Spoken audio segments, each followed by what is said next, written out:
Okay, so this is Roman prophecy. Yeah, the title of this is actually Roman prophecy, not Roman revelation. So we'll be looking at Daniel as well as Revelation.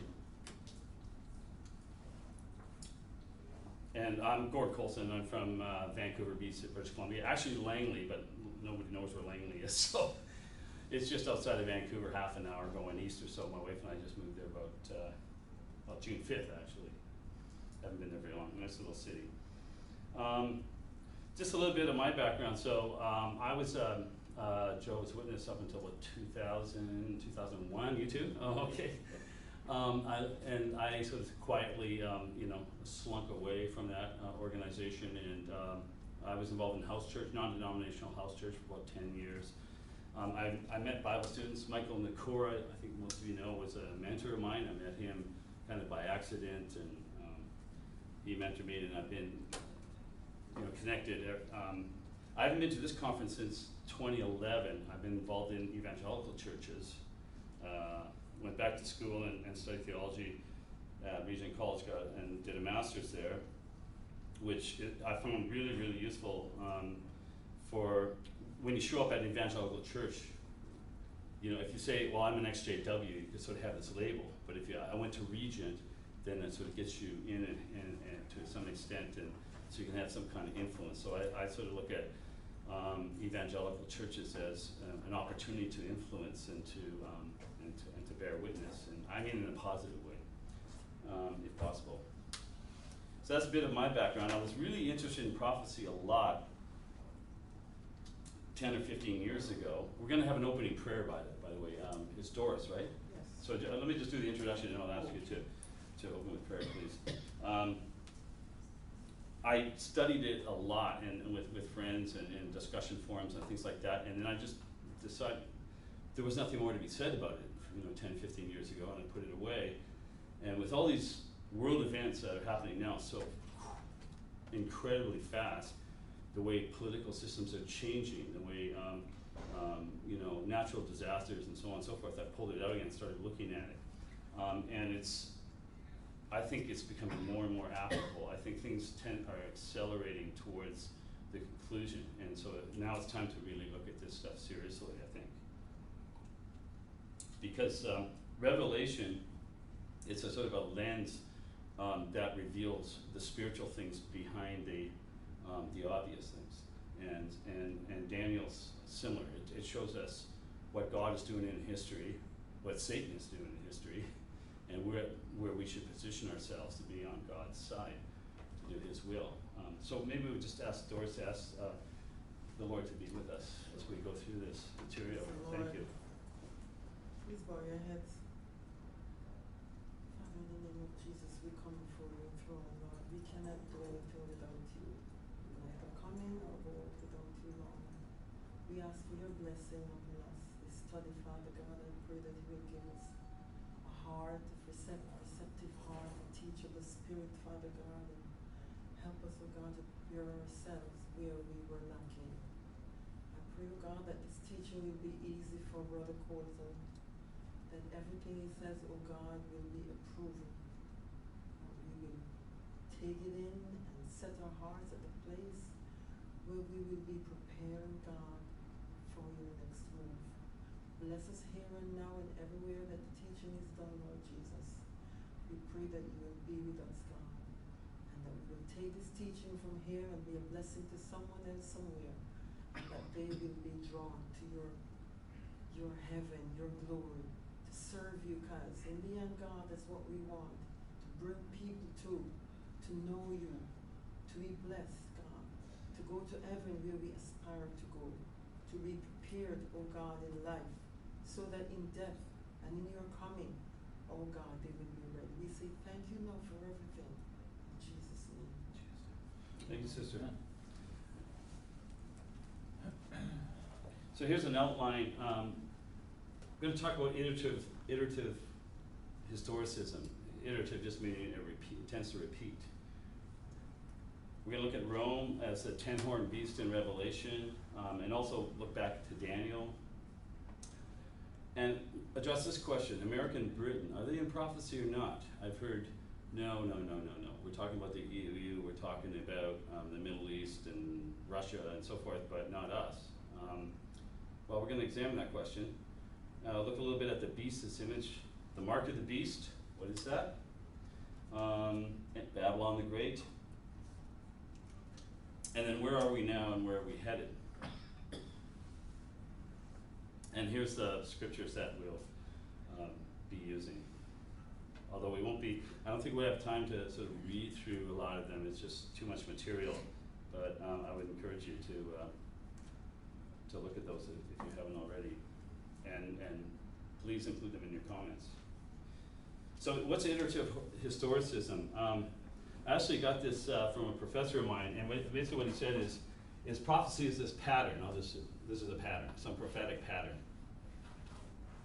You know, whatever it is, some pattern, right? Okay, that's described. That's floating around up in prophetic space somewhere. And this is the real world down here. And then the thing lands in the real world and a bunch of stuff happens. Antiochus Epiphanes or something. And then it goes back up again into prophetic space. And then down, this is time. And then down a little further, it drops back into history again and something more happens. And it can happen several times until finally the prophecy is fulfilled at some endpoint, right? I'll just say fulfilled. So that's the idea with, I call it iterative historicism. So we have to look at these patterns that are described in the Bible and see where they apply in history. Or as a professor of mine said, if the shoe fits, wear it. So historicism now refers to the idea that these things happen in history, in time. So Daniel, I think, provides the example. There's these beasts, one replaces the other, and there's a sequence of them. Now, this is not the only way to look at prophecy, right? Anybody heard of preterism or futurism? Okay. Preterism is the idea that these prophecies were all fulfilled in the first century. And you'll get people that will argue that very strongly. Have done so online with a few. Mm-hmm, right. And futurism is the idea that most of this stuff is going to happen in the future. So that's like Hal Lindsey. They're going to rebuild the temple in Jerusalem, fire-breathing prophets. He pushes all that stuff into the future. Now, it's interesting where these came from. This is a book called End Time Delusions. It's by a guy named Steve Wohlberg, W-O-H-L-E-L-B-E-R-G,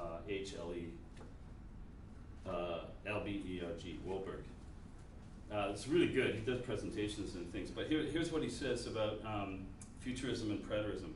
The futurist school was founded by the Jesuit Ribera in 1591. Looks for Antichrist Babylon and a rebuilt temple in Jerusalem at the end of the Christian dispensation.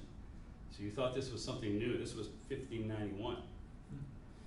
The preterist school, that is the prophecies were fulfilled in the first century, was founded by, again, a Jesuit, Alcazar, in 1614. Explains Revelation by the fall of Jerusalem or by the fall of pagan Rome in 410 AD. So both these ideas, preterism and futurism, were developed by Roman Catholic Jesuits. And at least Wohlberg argues that this was in response to the growing Protestant claim that the papacy was Antichrist. Now obviously if you're the Pope, you don't like people thinking that you're the Antichrist. It's not good for your career, right? So the work of these two Jesuits said, no. Yeah, it was meant. It's either in the future, it's in the past, it's not him. Don't look at him. And the Reformers saw the Pope as the Antichrist, right? But the early Christians, if they were looking at that a 10-horned beast, that seven-headed 10-horned beast in Revelation, there was no papacy yet. But they would immediately identify Rome. Why? Because in Revelation, it's that beast that's persecuting the Christians. Rome is the enemy. Rome is evil. Rome is run by Caesar, We don't want anything to do with Rome. They're killing us. Right? So that's an example. First time there's a picture of the 10-horned beast. It's a pattern, right? Drops into history, first century, bunch of stuff happens. Persecutions, you know, brutalizing Christians. Christians go, the beast is Rome. But then it goes back up into prophetic space, say, and drops down again in the Middle Ages, early Middle Ages, and now we have the papacy identified, right? And I'm going to argue this more.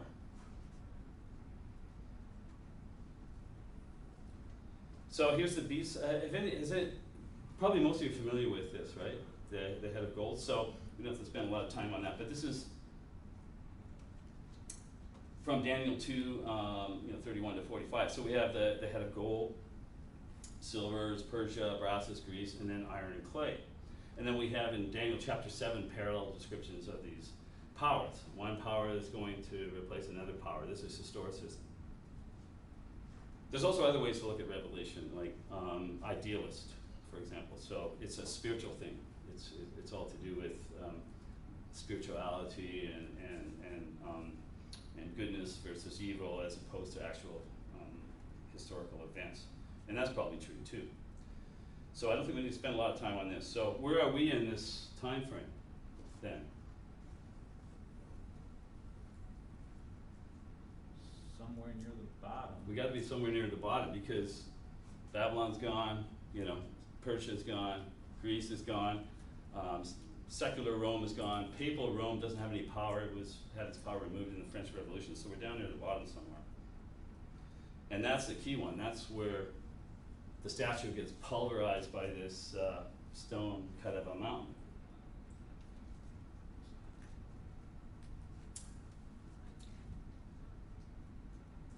So this stone is cut out of a mountain. It destroys the statue, and then it goes on to fill the whole earth. And I think most of us understand that to be God's kingdom.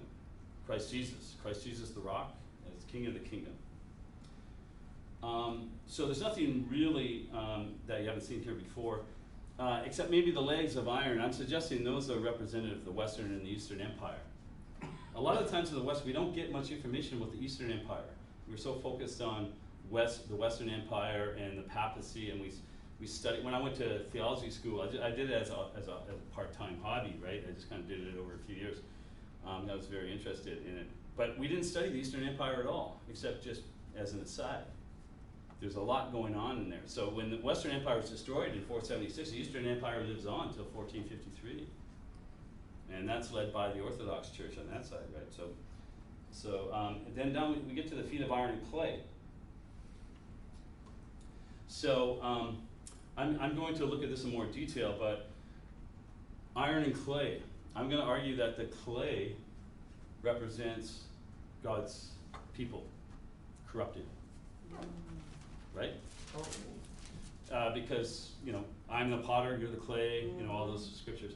So that's God's people. But when they mix with the iron, because it's clay mixed with iron is what? Iron is Rome. So the iron is Roman qualities, Roman attributes, Roman power. It's all mixed there.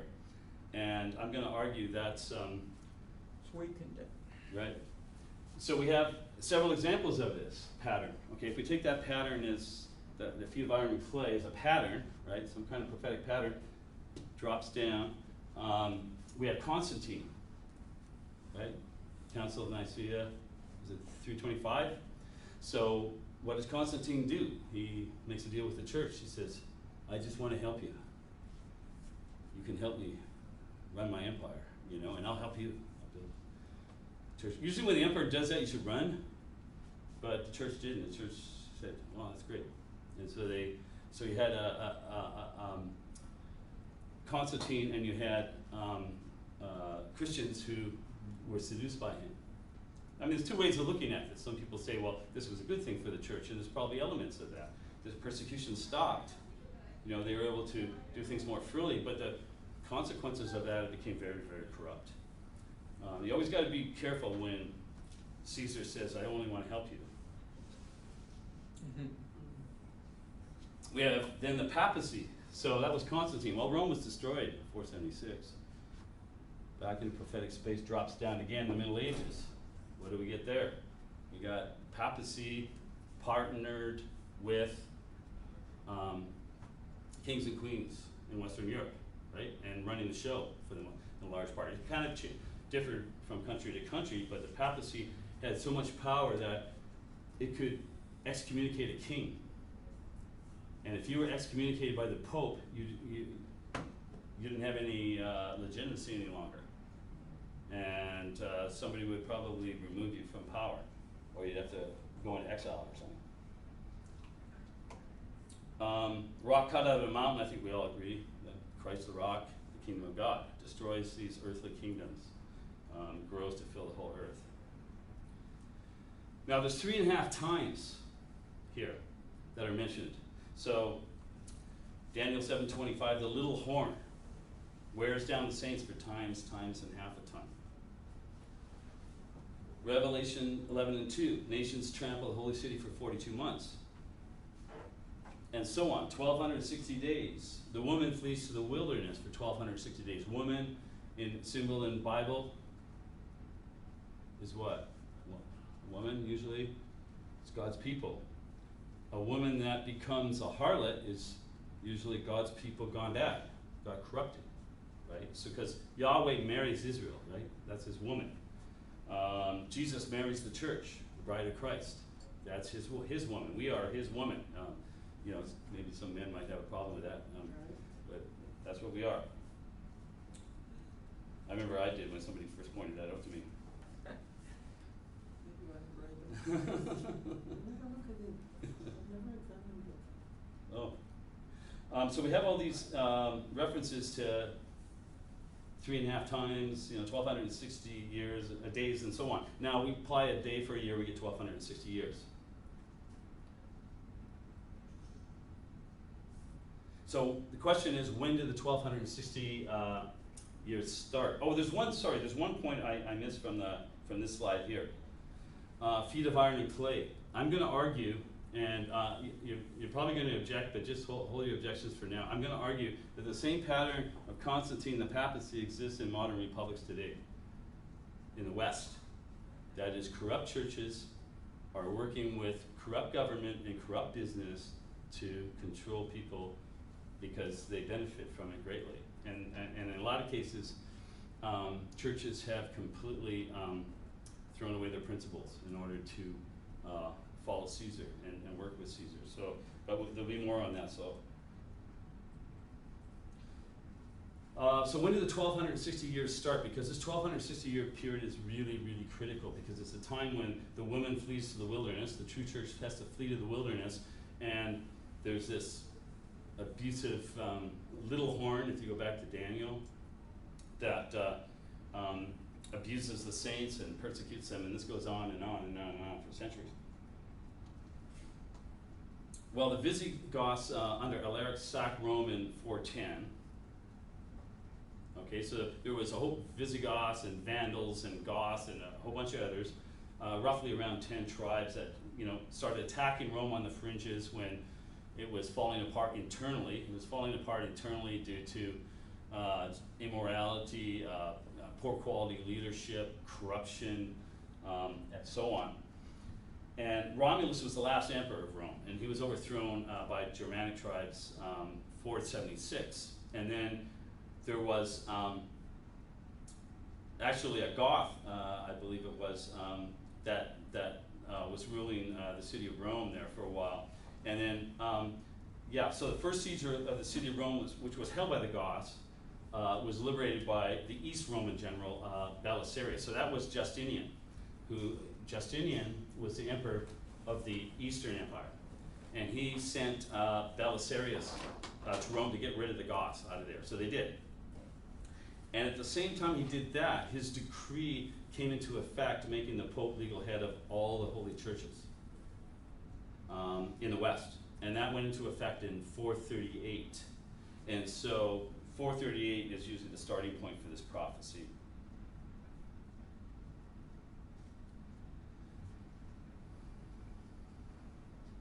Could I have that back for just a half a minute, please? Sure. Yeah, you'll need to make a correction in your, Oh, really? What's that? it says 538. Right, 538. That's what I want. That's. Okay, For the well, starting you point. said 438. Oh, did I say that? Oh, I'm sorry. Yeah, 538.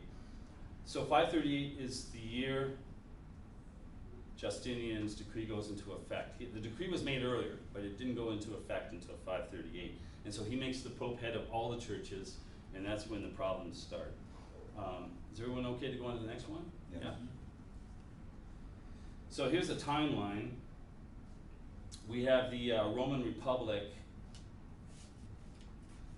and it's destroyed in 476. And then we have from 538 the rise of papacy and the Holy Roman Empire, or at least the empire that the papacy, along with the monarchs of the time, ruled over. And that goes on for 1260 years. By the way, if you want this presentation, I'll put my email here, and just shoot me an email, and it should, I'm not sure if it'll fit on email. I can give it to you on a Google Drive here. I don't have a way to write it down, sadly. I was gonna ask it. What's I that? could get yours. I said I don't have a way to write it down at the moment, but I I'll was send gonna it ask to if you. I could get it. Just shoot me an email and I'll send it to you. No, I'm talking about the, your email. Oh, there's my email right there. Yeah, I was saying I don't have a way to write it down, so. You don't have a way to write it down? Oh, okay. So I can write- I'll write it down for after. Yeah, I Yeah, think yeah. I'll get you to Sure. do so for me, please, sir. Sure, no problem. So we got 1260 years. That's the 3.5 times. And what happens at the end of that 1260 years? We have the French Revolution, right? And what happens in the French Revolution? French people rise up. They're tired of the papacy. They look at the papacy. They look at the Catholic Church, the bishops, archbishops, how they're living, high and hog, with the French aristocracy, and it's totally corrupt. You know, remember the Queen saying, "Let them eat cake." Mm-hmm. Peasants have no bread. Let them eat cake. Give me another glass of wine. You know.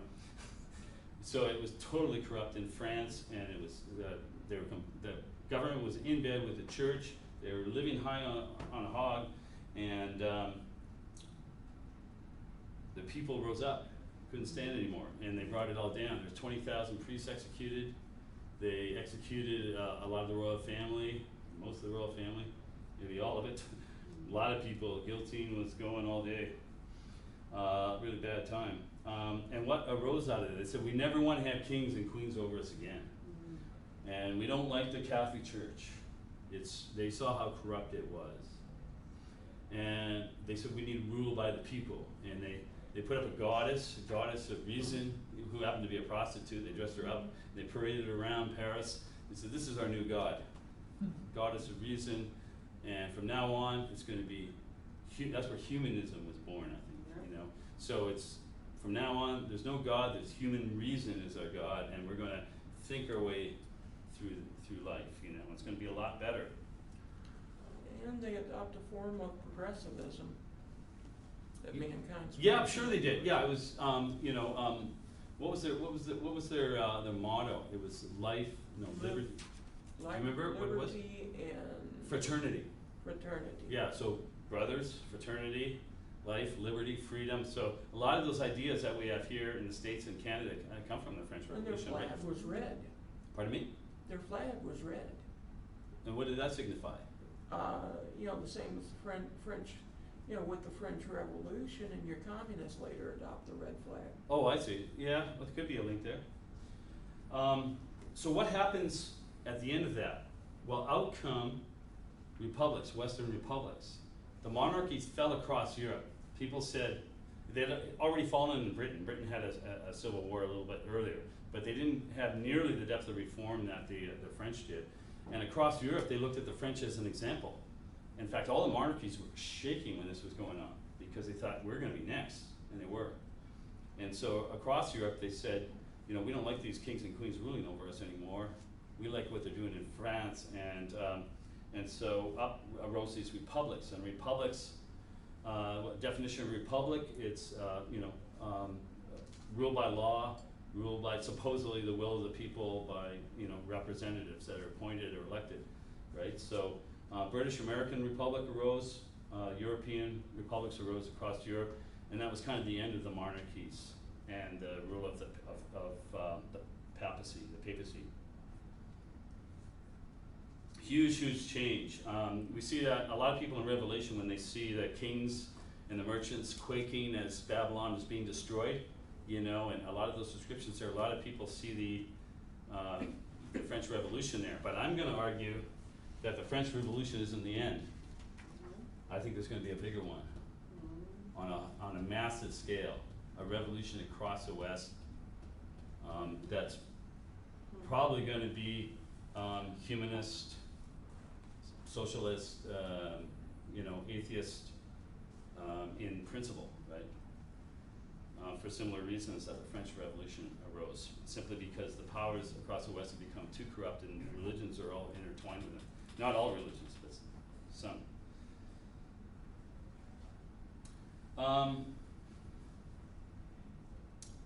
British and America. I just want to talk a little bit about America and Britain's special relationship here. So it was Winston Churchill that coined the term special relationship after World War II. The United Kingdom has placed its alliance with the United States at the heart of its foreign and security policies. This is Reuters, July 6, 2018. So Kennedy, Macmillan, Reagan and Thatcher, and so on. So I've just got some pictures here. So we have, you know, JFK and the current Prime Minister. We have Reagan there dancing with Thatcher. We have, now Tony Blair has to be shared between two presidents, I guess, here, so he's lucky. So he's buddies with Clinton, and of course him and Bush were famously buddies as they went into the Iraq War together. And then we have Cameron and Obama. We have Elizabeth May and Donald Trump, who have kind of a, yeah, it's an up and down relationship. Now she's resigned over the Brexit thing. So that has changed. And we have Boris Johnson now, right? So Boris Johnson is now the Prime Minister of, yeah, I wasn't able to get a picture of your president holding Boris Johnson's hand, so we have Elizabeth May there. I don't think it'll take long for you. So many U.S. This is from United Kingdom, background, Brexit, relations with the United States, 2018. Many U.S. officials and members of Congress view the United Kingdom as the United States' closest and most reliable ally. And I'm so hurt because I always thought it was Canada. This perception stems from a combination of factors, including a sense of shared history, values, and culture, a large and mutually beneficial economic relationship, and extensive cooperation on foreign policy and security issues. Yeah. So this has been a relationship, especially since the Second World War, that's been a very close relationship with, of course, the United States being the senior partner. Now I'm going to apply this to the land beast.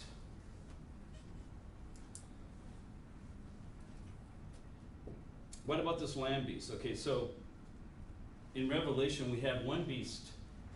The first beast that comes up, that's the 10 horns and the 7 heads, right? And that comes up out of where? That comes up out of the sea. If you recall, it comes up out of the sea. The sea being, you know, races and nations and tongues and so on in turmoil. And it comes up out of there. This beast comes up out of the land. So that's one thing. It has 2 horns like a lamb. What else has 2 horns from Daniel? Do you remember the animal that has 2 horns? The ram, right? The ram has 2 horns. And what powers? It's Media and Persia, right? That's the ram from Daniel. So the 2 horns means it's 2 powers working together. So the beast has 2 horns like a lamb, but speaks like a dragon. So the 2 horns means it's 2 powers working together, just like Media and Persia. It is like a lamb. I say it's like a lamb. It claims to be Christian, but it speaks like a dragon. So it claims to be Christian and speaks like a dragon. Much like, if we look back to the Pope the worst popes. There was a few good ones, a handful of them, but there was the worst ones. They pretended to be Christian, right? Yeah, but they really spoke like a dragon, also. So it tells the earth to worship the first beast whose head wound was healed. So the first beast comes up out of the sea. That's the 10 horns. So when it's coming up, when the land beast is coming up, the beast with 10 horns is on its way down, right? Because we're getting near the French Revolution. When you guys had your, became independent from Britain, well, all that was going on. The Roman Empire was headed down. The Holy Roman Empire was headed downwards, right? Because it's heading towards the French Revolution now, and these things happen around the same time. The land beast makes the earth worship the first beast, which is the Roman Church at the time. You could also apply that to the EU, because America was very instrumental in the formation of the EU. It makes fire come down from the sky, the land beast.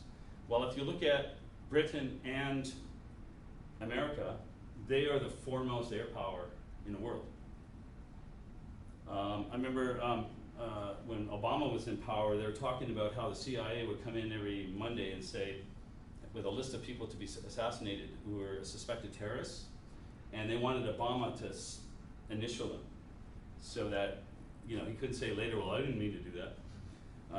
And then they would go and they've got some people in Florida, I believe, that run, it's like a video game, and they fly drones around, and they see that's the truck, and they push a button, and 10 people are dead. And so it's not just that, but it's the bombing of the Second World War really won it for Britain and America. The bombing of Japan, the bombing of Dresden in Germany. Basically, they firebombed Germany, and Germany just kind of gave up at that point. Firebombed Japan, and then a couple of nukes. And so Britain and America have control of the skies. And China and Russia, as everyone's trying to catch up, but right now it's Britain and America that control the air. Makes an image of the first beast and forces worship of it. Another aspect of the land beast. Well, I would suggest that this goes back to King Henry VIII in Britain. Not sure if you know the story, but he wanted to marry someone. He didn't have any sons. He had one daughter, and he wanted to marry someone else, hoping he'd get some sons from her. He was going to divorce her, and the Pope wouldn't let him. He said, no, I won't approve of this divorce, Mr. King Henry VIII. And he said, well, King Henry VIII, I am. You're fired. I'm going to make my own church. And that's what he did. So he created the Anglican Church. And if anybody been in an Anglican church service? I have. You have? Yes. It looks very much like the Catholic Church, doesn't it? Yes. They got incense, and they got priests in robes, and I think he did that very purposefully, because the people were all Catholics in Britain at the time, and if he was going to give them a new church, he couldn't give them a evangelical church with a rock band. I mean, they wouldn't like that, so. Slight deviation. Yeah, so it looks the same, it smells the same, it's got the incense and everything, and so he was a smart guy, but obviously that church was corrupt from the beginning. It was created by the king so he could marry this girl that he wanted to marry, basically. And also he wanted to be free of papal control. He was getting a little tired of that. So I would argue that Anglican church that he made was an image of the first beast, the Roman church. It looks the same, it smells the same, talks the same, similar. And the Anglican church was responsible for burning people at the stake that didn't agree with it. And this is always how you know if a church is false, if it abuses people. Abuses people that don't go along with it. It's a false church, right? So the Anglican church was it didn't commit evil on the scale of the Roman Catholic Church, but it was pretty bad from the beginning. And not to say there aren't good people that are members of Anglican Church today. No one can buy or sell unless they have the beast's mark. No one can buy or sell unless they have the beast's mark. Now, often you hear this, it's going to be a computer chip planted in your brain, and so on and so forth. I think we're already living on this, in this already. Do you ever hear when you know, one of your presidents will say, we're imposing sanctions against this company or against this country, Yes. and the country's economy is destroyed over a very short period? Why is that? Why? Iran, Pardon me? like we're doing with Like Iran. Iran, Venezuela, you know, You have Iraq the before that, Cuba ones. Russia, well, you know, on and on and on and on and on. There's a system called SWIFT, which is based in Belgium. And what it is it's for international banking transactions, very large ones, and it's controlled by American businesses, and then who act in line with the government policy, right? So so you got Iran here, and it wants to sell oil to Russia, say, and it's $50 billion worth of oil over, and so there's this transaction here that goes from Russia to Iran. 50 billion goes that way, and the oil goes that way. Well, SWIFT, they can just turn that off, and so Russia can't get any money out of Iran. And that's why American sanctions are so brutal. Other countries can't do that. They don't have control of that. That's why right now the Europeans are working on an alternative system. And then you know, and then China and Russia and Iran are trying to work out trade deals so they can get around this, because this is killer. If America turns that, oh, come on in. If America turns that off, you can't get any money. Welcome, welcome, come on in. Ooh, bright light. So I'm just going to recapitulate a little bit. You better start over. We were just talking about the lamb beast. It has two horns like a lamb, speaks like a dragon, comes out of the earth. So I was just down on the point of no one can buy or sell unless they have the mark of the beast. And I was just mentioning that America controls this system. It's called SWIFT, and they can turn it off. And any country they impose sanctions on, we impose sanctions on, cannot buy or sell. You know, you're hooped. You have to find barter or something like that. And that's why it just brings these countries to their knees, destroys their economy. No one can buy or sell unless they have the mark of the beast. Yeah, sure, Doris. Belgium was, I think, bombed like about 2 years ago. There was a terrorist attack or something, yeah. I wonder if that has anything to do with. David, there's a seat right up here. David. It might. Right there. Belgium is also the capital of the European Union, And right? there's a You know, seat over that- there. And there's probably a lot of people that don't like it, you know, could be, I'm not really sure. Good question though. Oh, yeah, these are very movable.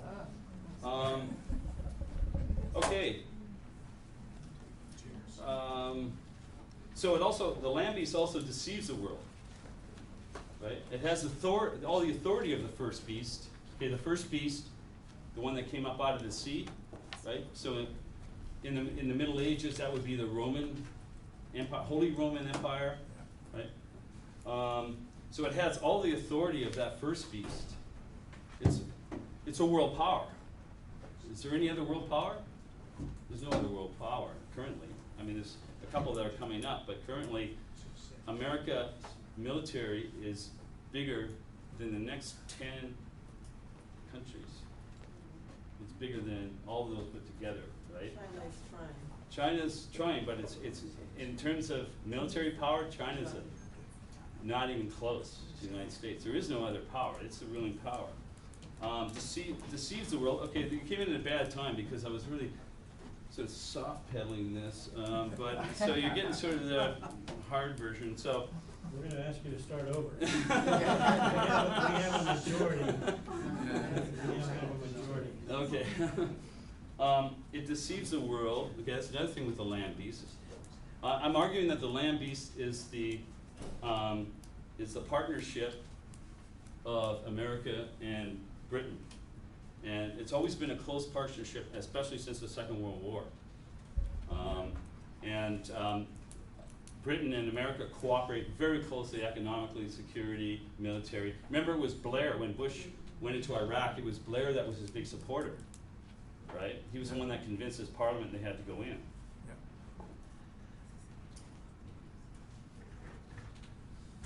Now it comes out of the earth and not the sea. It comes out of the earth. This beast comes out of the earth, not the sea. Well, let's look at a map of the early Roman Empire. No, that'd be about empire at its height actually here. On the left, Yeah.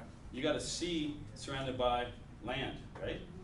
On the right, here's an early picture of America as it's being colonized from Europe, right? It's land surrounded by sea. It's the opposite. Yeah.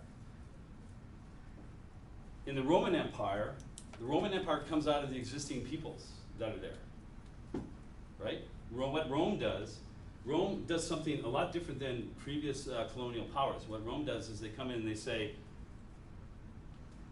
they'll have a war with someone, they'll beat them, and then they'll say, do you want to be Roman citizens? And so what, you're not going to kill us? No, you can be Roman citizens, but you got to obey these laws, you got to pay tax, and everything else. I mean, a lot of the times they said, oh, okay, that's not a bad deal. I mean, the guy before you just like slaughtered us all, So Rome expanded and expanded and expanded that way, based on the peoples that were there already.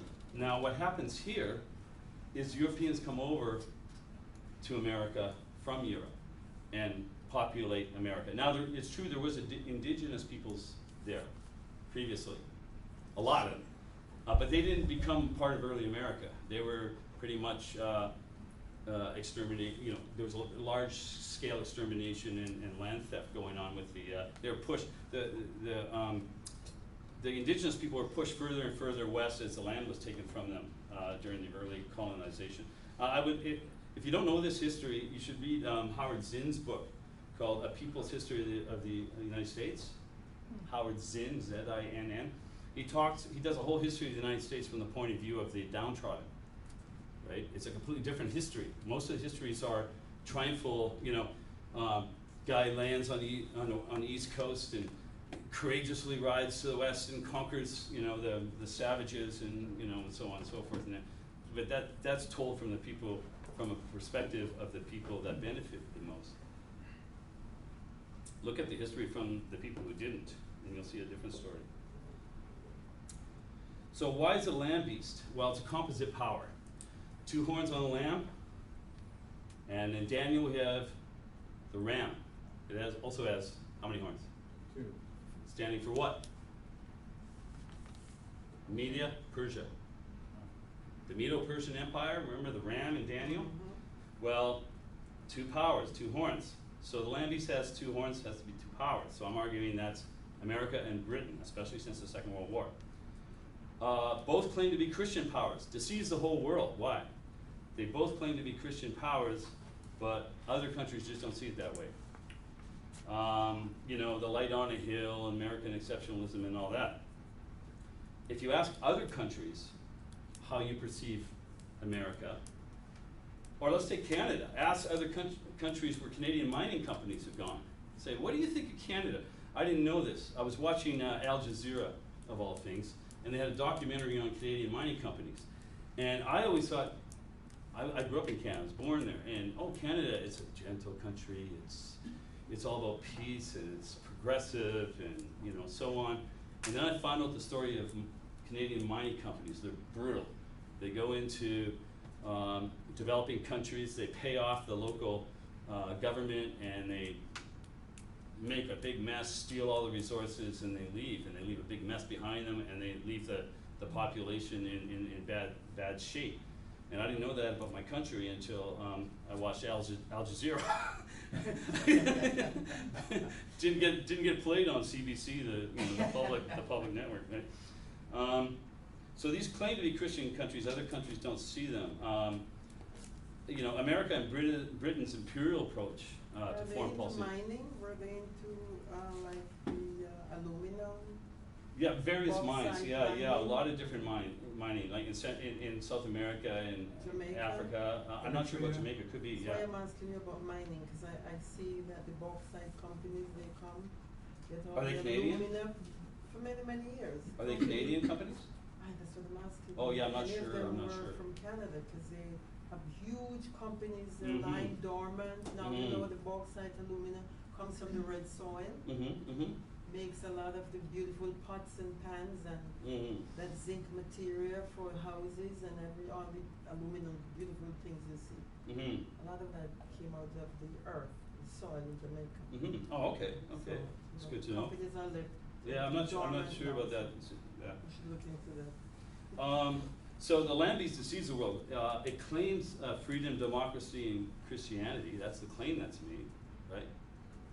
You know, we're enlightened. We're the most enlightened country in the world. I mean, we just want to spread freedom and democracy and the Bible and Jesus, and you know, and show the rest of the world the best way to live.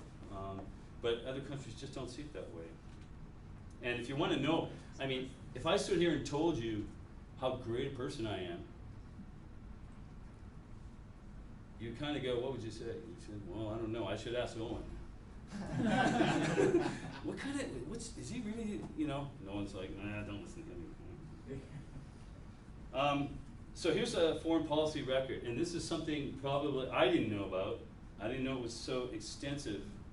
These are all the countries that America has tried to overthrow, the governments of which America has tried to overthrow. Look at them all.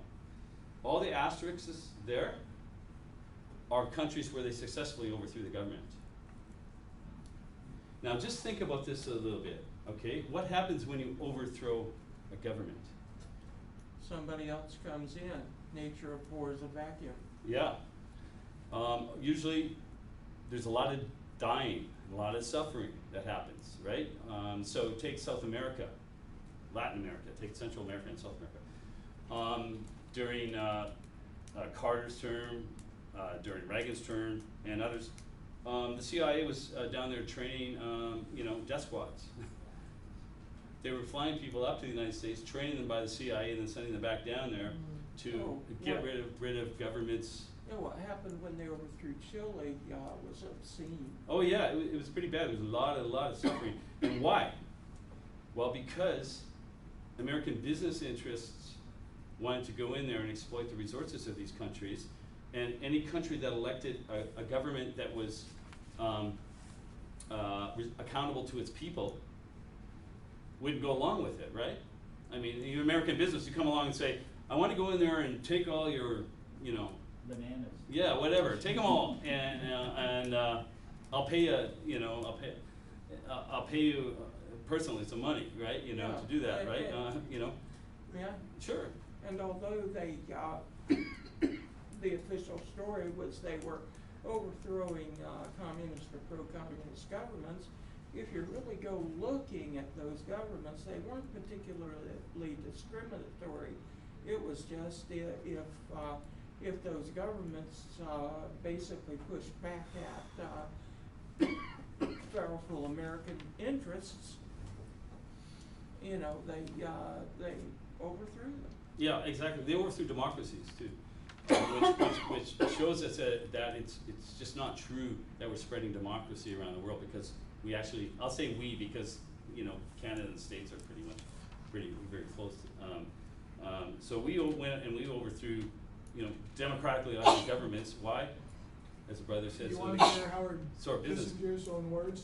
Pardon me? You want to hear Howard a quote from Kissinger, Henry Kissinger? Sure.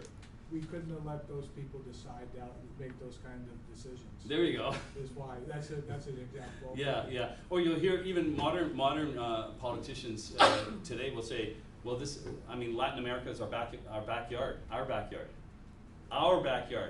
We can do what we want in our backyard. Well, it's not our backyard. Those are countries and people and the elected governments, right?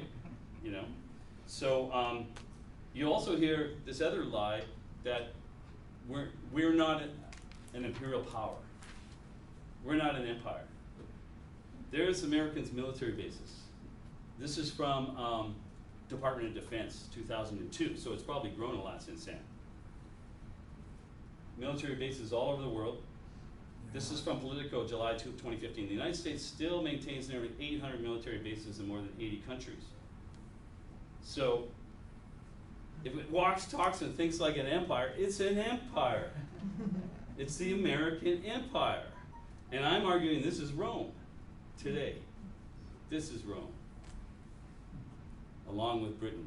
It's an empire. It's the most powerful country in the world. There's no country in history that's as powerful as the United States of America. None.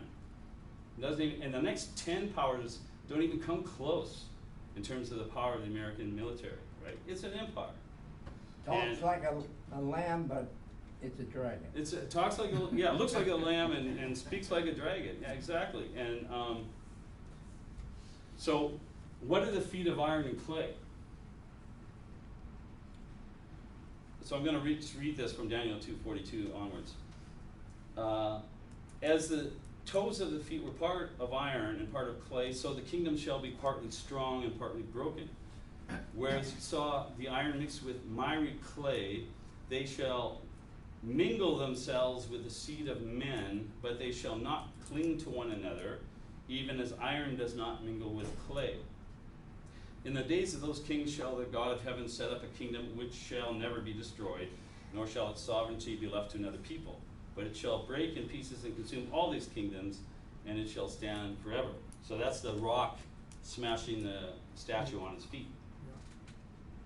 So I'm thinking they shall mingle themselves with the seed of men. I believe this is an unclean sexual reference. You know how in the Bible, a good woman is God's church, right? You know, Yahweh marries Israel, his good woman. Jesus marries the bride, his bride, the good woman. But there's also examples of women that become corrupt, right? That become harlots, as the Bible says, right? And these are God's people gone bad. So, so it's the same. I believe it's the same thing here. So, remember in the statue. Does everybody know the statue I'm talking about in Daniel 2? Yeah. Yeah. Okay. So we got head of gold, Babylon, shoulders, Yeah. silver, Medo-Persia, right? Belly, thighs of Greece, Greece, and then 2 legs, right? Iron. Roman Empire. I would say the legs are east and west, right? Now we're down to, I asked a brother earlier, I said, where do you think we are? Probably down around the feet somewhere, right? Yeah. So the feet are this mixture of clay and iron. Iron is Roman elements. Clay, Adam is formed from clay. And God breathes in him the breath of life, okay, from Genesis, and he becomes a living being, a living human, right? Clay. God is a potter, we're the clay. At Pentecost, similar to Adam being formed, the Holy Spirit comes into that room where they're all praying and fills them up, and they become fully human, right?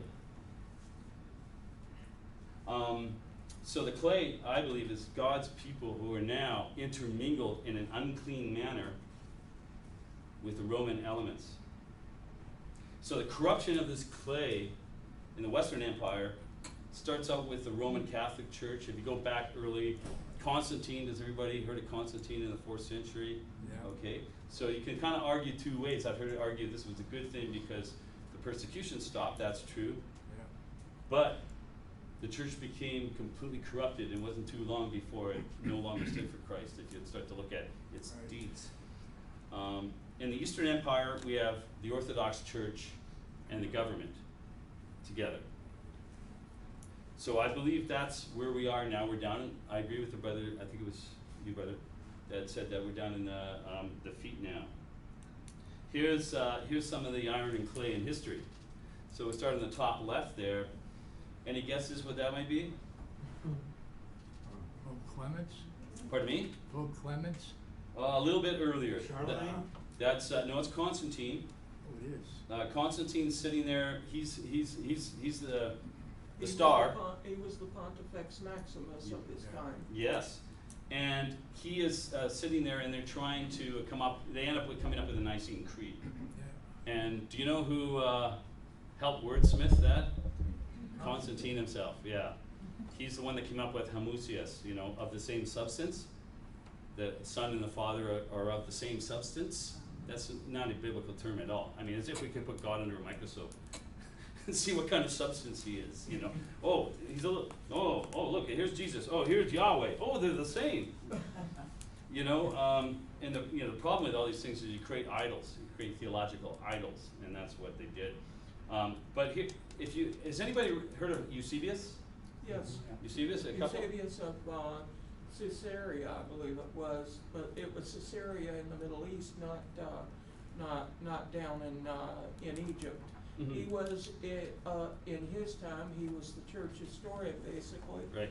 And he was the foremost expert on the biblical text because he held a library with manuscripts. It was claimed going back to the original autographs.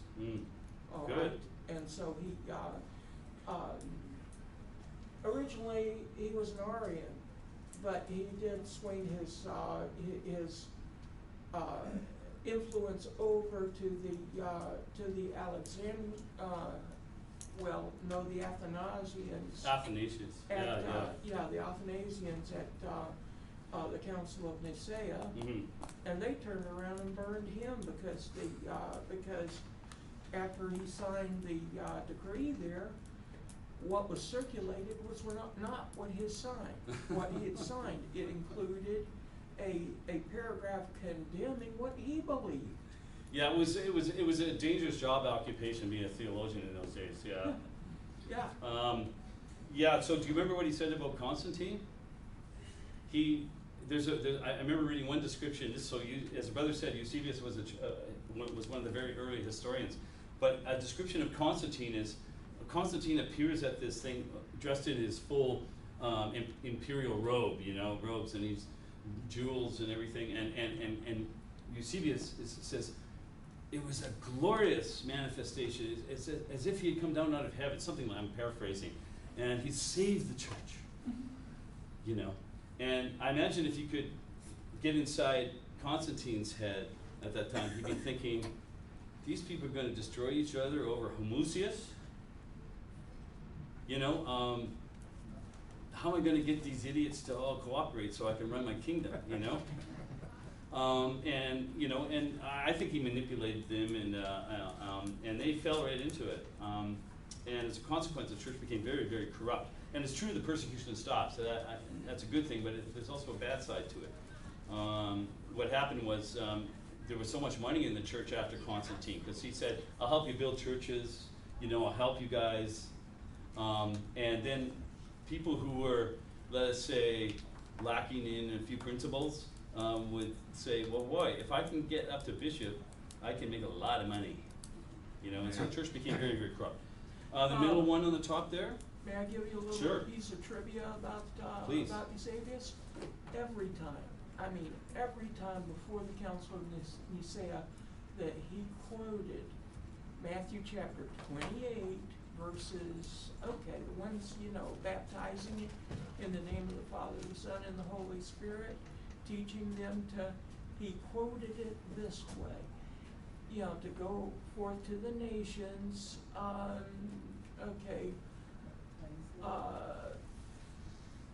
baptizing, make disciples, baptizing them, teaching them to, so that he always left out the part about in the name of the Trinitarian formula there.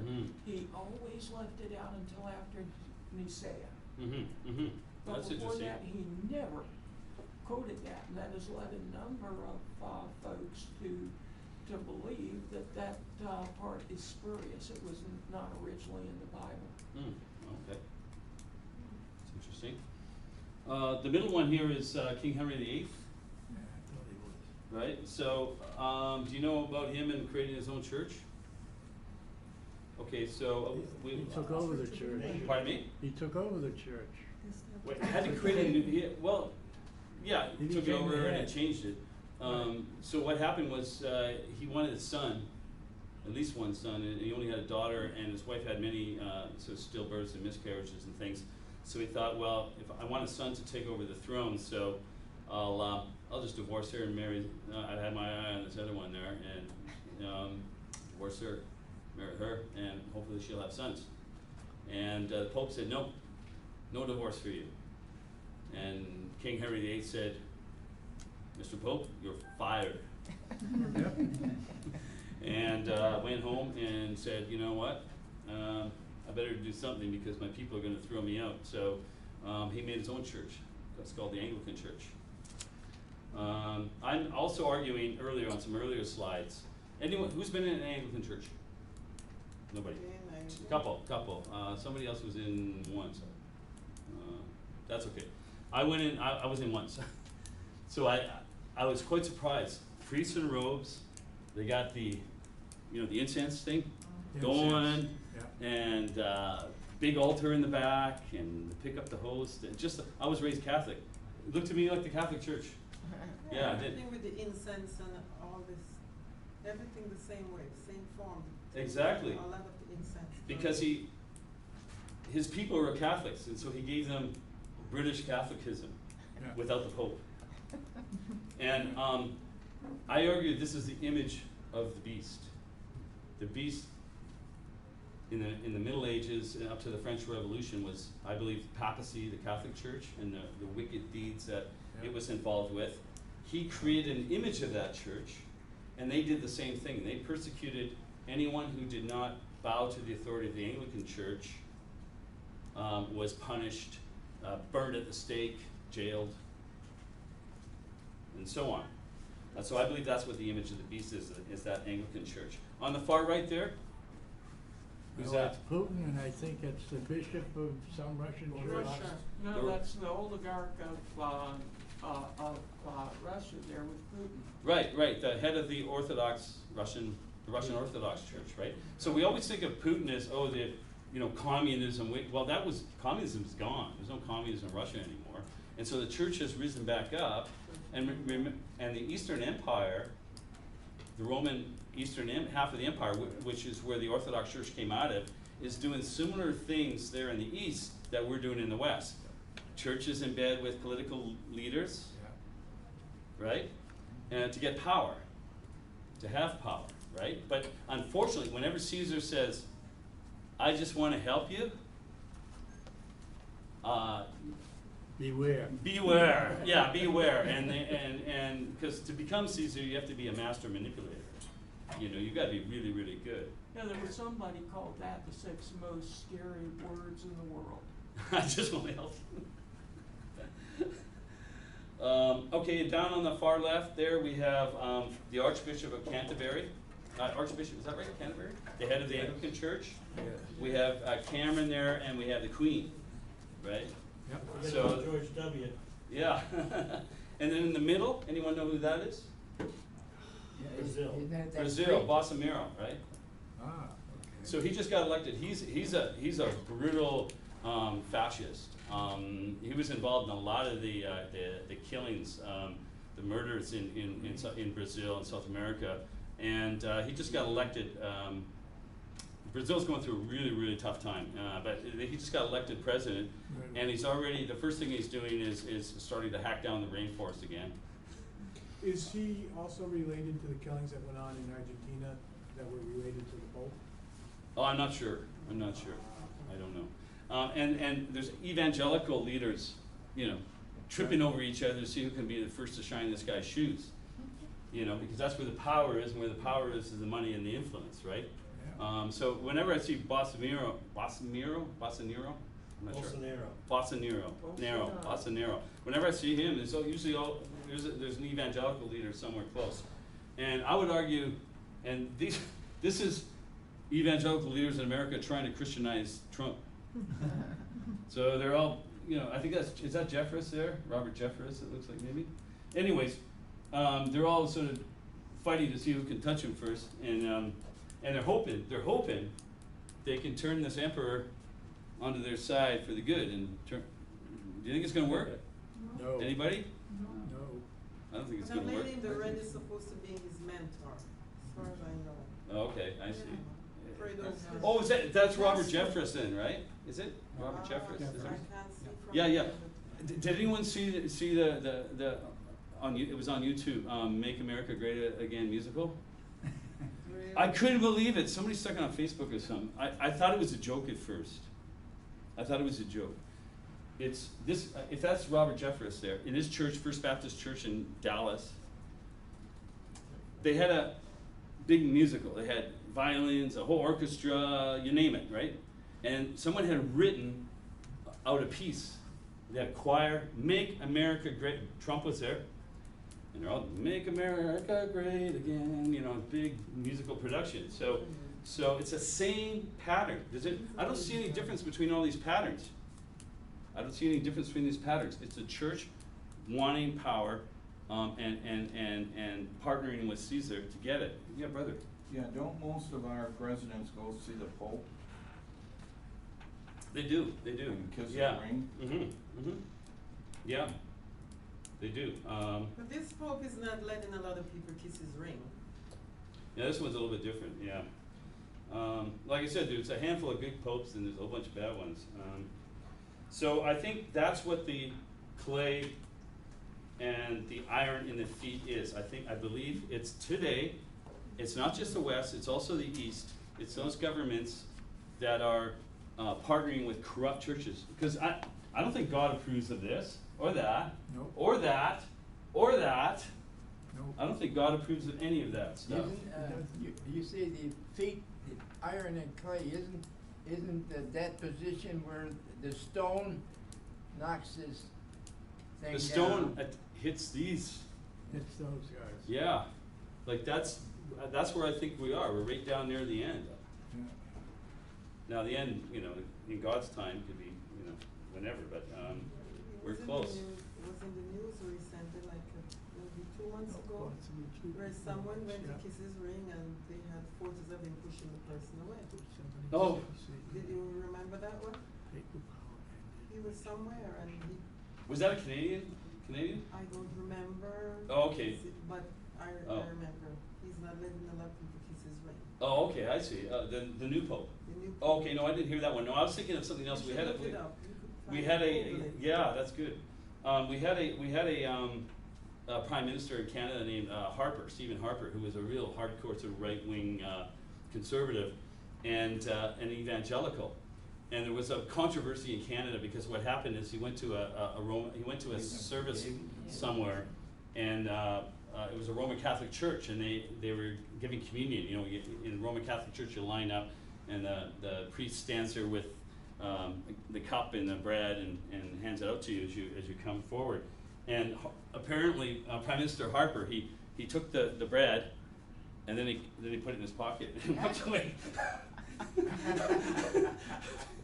Because I suppose it was because he was afraid his evangelical base would get upset if he took communion at the Catholic Church, right? And he claimed he didn't know anything about it afterwards, but it was a big controversy. I mean, there isn't much that gets us excited in Canada, little things in comparison, but that was one of them. So we have Babylon the Great. Oh, sorry, feet of clay, iron and clay. So I was talking earlier about something called iterative historicism, I call it. All that means is prophecies tend to repeat over time. So you have this pattern. This is a prophecy. It's a pattern, okay? And it's up here in. Light on just for a minute to see that. I can't see it. Sure. Yeah. Yeah. If we could turn it off after because I'm not sure if the camera's going to pick up the text on the screen. That's the only thing. That's why I had it turned down. But there's just a pattern here, a prophetic pattern. It comes to, this is the real world down here. It comes down and touches down, something happens, and then it goes back up, you know, to think of it that way. Comes down again in history, something else more happens. Yeah. Goes back up. Comes down again and it's fulfilled, and then the big one comes. Okay? So when Rome was destroyed in 476, it was feet of iron and clay, right? It was a corrupt Roman empire with corrupt church. Comes down again with a papal rule in the Middle Ages and the kings and queens of Europe, right? Yep. Some real bad stuff went on during there. Happens again. And then we get the French Revolution. That's the end of that. Right? The Catholic Church has no more power now, in that sense, right? You know, it could excommunicate your president and he'll tweet and laugh at him or something, right? You know, no power anymore. And I believe it's going to come down again at the end. And that's when the rock smashes the feet of the statue. And that's the final fulfillment of it. So these prophecies can happen. And what happens is why? Why this? Why this? I'll just write that down. I call it iterative, just means it repeats. Historicism.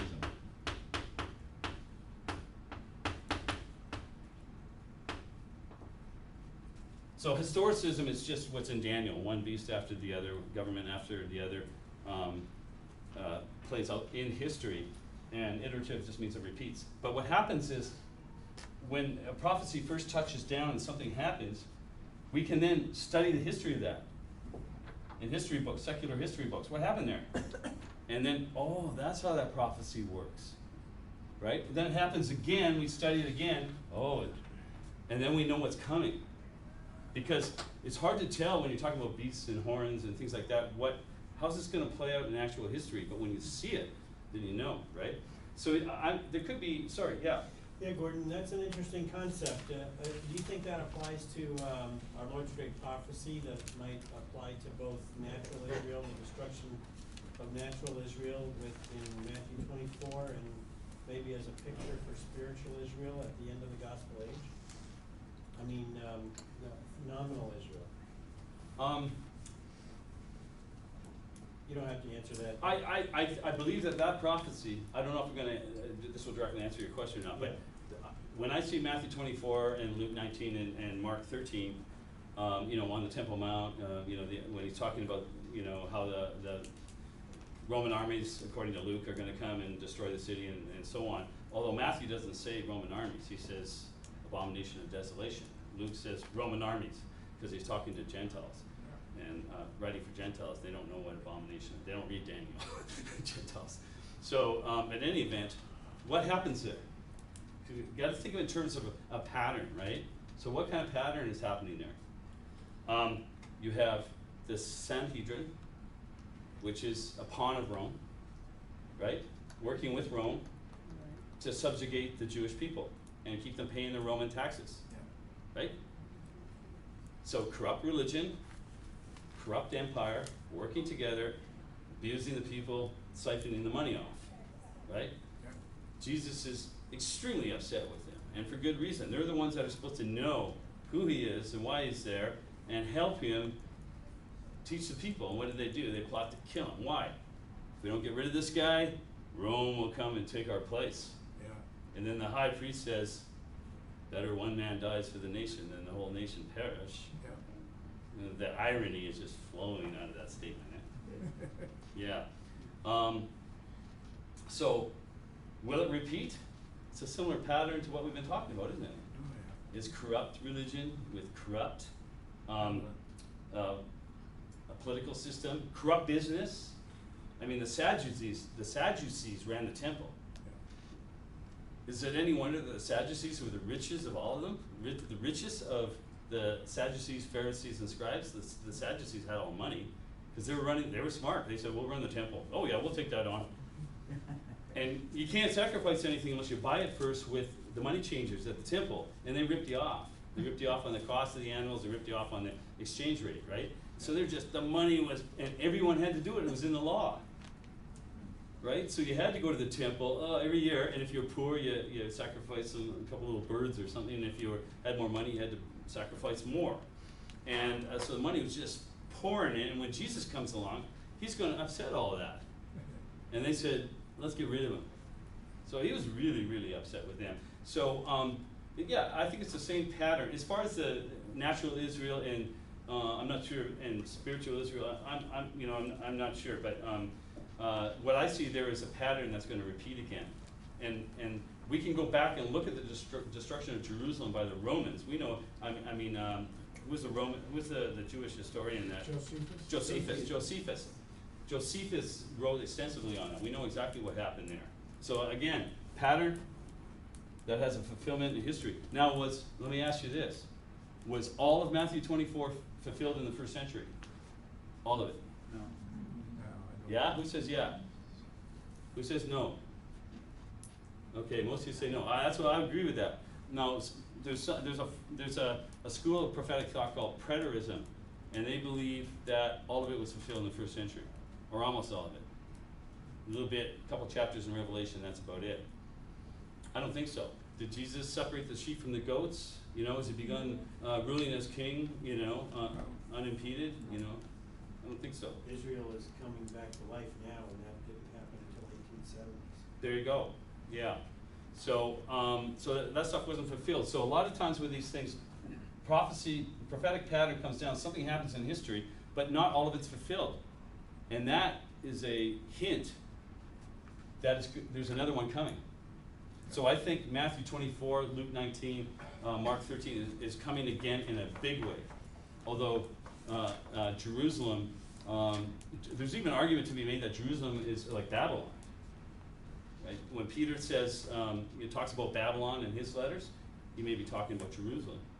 You know, because from Peter's point of view, he's looking at, what does he see? He sees corrupt priests and Pharisees and Sadducees and scribes working with Rome, you know, to subjugate the people. Yeah. Now, of course, when it was destroyed, it was a rebellion against Rome. But Just a few more minutes. oh, just a few more minutes, okay. And then a bunch will be moving out, and someone Yes. comes. I see. Okay. So Babylon the Great. Yeah. How many more minutes do we have, Dennis? About 3. Both 3 minutes, eh? Okay, well, Babylon the Great, I think we all know about Babylon the Great. And here's a picture of these powers we've been talking about. Corrupt church on top, Rome on the bottom, Yeah. right? And we also talk about merchants. We see merchants selling, buying and selling things. So we have corrupt business, corrupt politics, corrupt church working together to subjugate the people. But we also know that those 10 horns turn on Babylon the Great Yep. and destroy her as punishment, right? Yeah. Yep. 10 horns, we think of 10 horns, usually think of Europe, European Union, the 10 horns, the 10 countries, the 10 states. I don't think we need to do that. I think pretty much everyone agrees what Babylon the Great is. I think, you know, I think that's pretty straightforward, because I want to just get to the end here before you head off, and I can come back for anybody who wants to stay. So these 10 horns are inspired to destroy Babylon the Great. God has put it in their minds. There's To do there's this. a progression about the 10 horns. They'll make her desolate, naked, and then they will burn her. You burn her with fire. Yeah, exactly, exactly. So this is symbolic language, of course, right? Yeah. So, but I mean, it sounds to me like destroyed is the end point there. The beast that was not. Oh, it's too bad. This is going to take a little bit longer, but let's see if I can summarize. There's this interesting thing in Revelation 17. There are 7 kings. 5 have fallen. They're talking about the beast with 7 heads and 10 horns. Yeah. 5 have fallen, 1 is, the other has not yet come. When he comes, he must continue a while. The beast that was and is not is also an 8th and is of the 7. Remember that. This is 8th king is of the 7. Okay? What does that mean? The first 6 heads of Rome, kings, consuls, dictators, and so on. I'm not going to read them all. Okay? It had this list, 6 of them. These are forms of government. Horns are constituent powers. Okay? Medo, Persia, Britain, America. The heads are the forms of government. So we have these different forms of government. The 7th head was papacy. Okay? So the 6th head goes down in 476 when Rome is destroyed. That's the 6th head. The 7th head is papacy, rules until the French Revolution, where Napoleon arrests the Pope and throws him in jail, and that's the end of papal power at I that point. thought you couldn't mix the countries and then papacy. In other words, those 7 heads, Right? they're represented the countries, but you can't mix countries and say, well, this I'll tell you what, brother. six-headed papacy. Could you just hold that thought and Yeah. can you stay behind and ask me the question again? Because I just want to summarize before everybody leaves, and then please stay and ask me that question with who's ever left, and we'll record it also. So 7th head is papacy, and why would I include that? Because it ruled as a power, as a governing power. Not just a religion, it was a power. It could say to a king, you're excommunicated, you're gone, you're fired. That's the kind of power the papacy had, all right? It rules for 1,260 years until the French Revolution. The eighth head, I'm arguing, is republicanism, Republican countries. Because after kings, Rome becomes a republic, all right? And that republic goes into the abyss. And I'm arguing it comes out of the abyss after the French Revolution, resulting in the republics across the West. Everybody follow that? Okay, so Rome was a republic. It was destroyed by the Vandals and the Goths and so on. It goes into an abyss. Papacy rules for 1,260 years. Yes. The French Revolution comes. Out come the republics again, because at that point, France was so corrupt and Europe was so corrupt with the Catholic Church and the queens and kings. They were really corrupt. They were overthrown and out. And then what formed from there? Republics. What's a republic? It's representative government. It's got laws, right? Yep. You know, we don't want kings and queens anymore, and we don't want popes. We want to be ruled by the people and laws, right? And representative democracy. Of course, it's a question whether that's implemented or not. So where are we now? Where are we headed? Well, judgment begins with the house of God, Peter said. So I believe there's a judgment going on right now in the churches.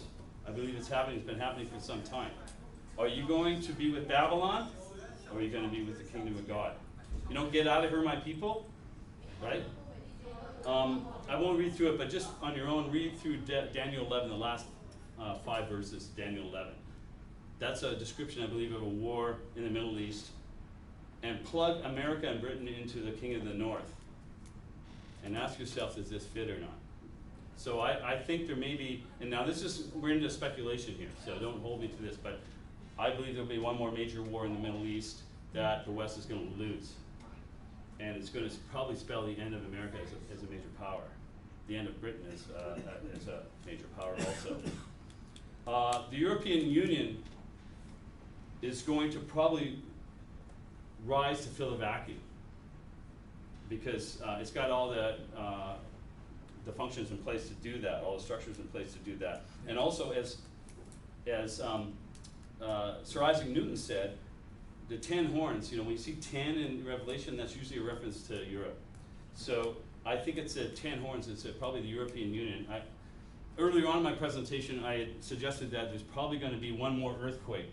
We had the earthquake of the French Revolution. I believe there's one more coming, a final one. And that's going to be a massive revolution across the West, which will be a socialist, humanist, sort of atheist revolution. Right now, people are sick and tired of the status quo. They're electing fascists across the West. And they're finding out the hard way this is not a good form of government. They're finding out the hard way. And they're going to flip back to the left, I think, and we're going to probably have a socialist revolution. This is very speculative on my part. Why do I say that? Because it's kings and merchants that are quaking in fear and hiding. Kings and merchants, they wouldn't be hiding if it was some other kind of revolution, right? Because they'd be in power, right? So they're quaking, they're hiding. Now that applies to the French Revolution, but I believe it's going to apply again on a much larger scale. I'm not going to get into climate. If you want to see climate, I'm a climate activist also. So if you want to I'm talking about climate, Christians' responsibility to look after the earth and so on. But if we just look at climate change and forget about what causes it, just look at what it's doing. Okay, we're seeing it more and more and more. Canada is warming at twice the rate of the rest of the world because we have so much Arctic. The Arctic is melting. Antarctica is melting. The storms are going to get worse. There's going to be more floods, more droughts, more food shortages. There's going to be wars over resources, wars over water. There's going to be mass migration because people are going to be migrating from places where there's no food anymore.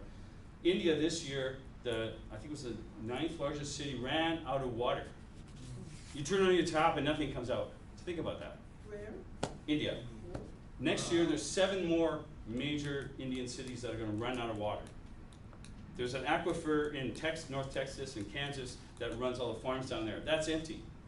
They're talking about draining the Great Lakes now to get water down there. This is just the beginning, brothers and sisters. You're going to see this stuff accelerating week by week by week.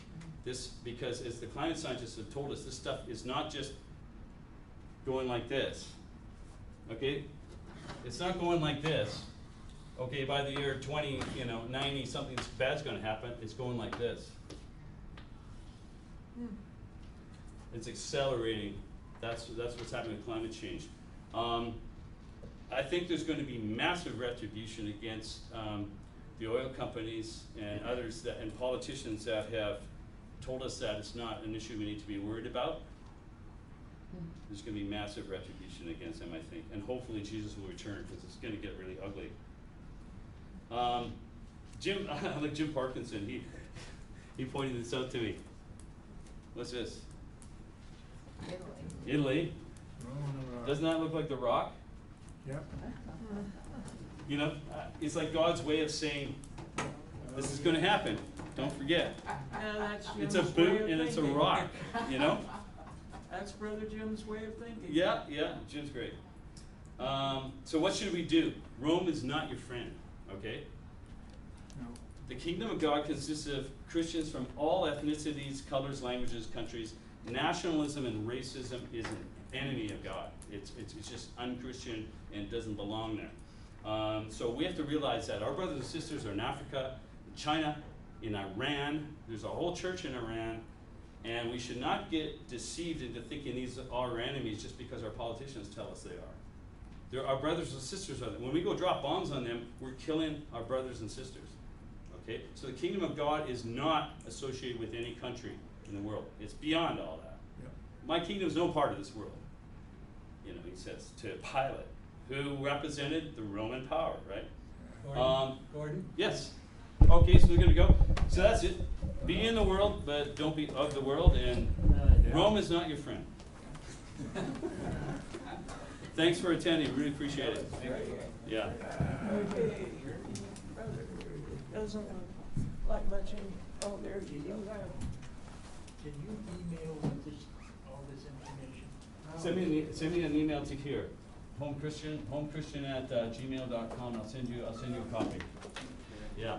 Yeah, if anybody wants a copy of the slides, just send me an email. Yeah, I can get your email from you. I don't have it. Okay, I'll write it down. Okay, let me just shut this down. I think we're clearing out now, so.